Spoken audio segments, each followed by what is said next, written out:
आणि आता बातमी आहे मराठा आरक्षणासंदर्भात। मनोज जरांगे पाटील पुन्हा एकदा मराठा आरक्षणासाठी आक्रमक झालेत। जरांगेंनी सरकारला 25 तारखेचा अल्टिमेटम दिलाय।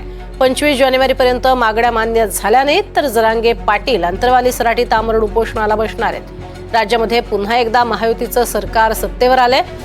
मुख्यमंत्री देवेंद्र फडणवीस यांच्यासमोर मराठा आरक्षण आंदोलनाचं आव्हान असणार हे स्पष्ट झालंय। जरांगे यांनी कुणबी प्रमाणपत्राद्वारे मराठा आरक्षणाची मागणी पूर्ण करण्यासाठी पुन्हा एकदा आमरण उपोषणाला बसणार असं जाहीर केलंय। आम्ही आमरण उपोषण आरक्षणासाठी करणार आहे। माझ्या गोरगरीब करोडो लेकरांचा न्याय तिथे आहे।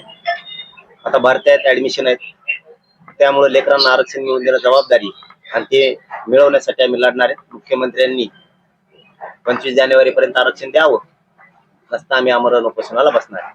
सामूहिक उपोषण असं जाहीर होतंय, सोशल मीडियावर सामूहिकच होतं आणि हाही बी, पण आता फक्त एक शब्द बदलेला आहे, ज्याला बसायचं त्याला मनाने बसा।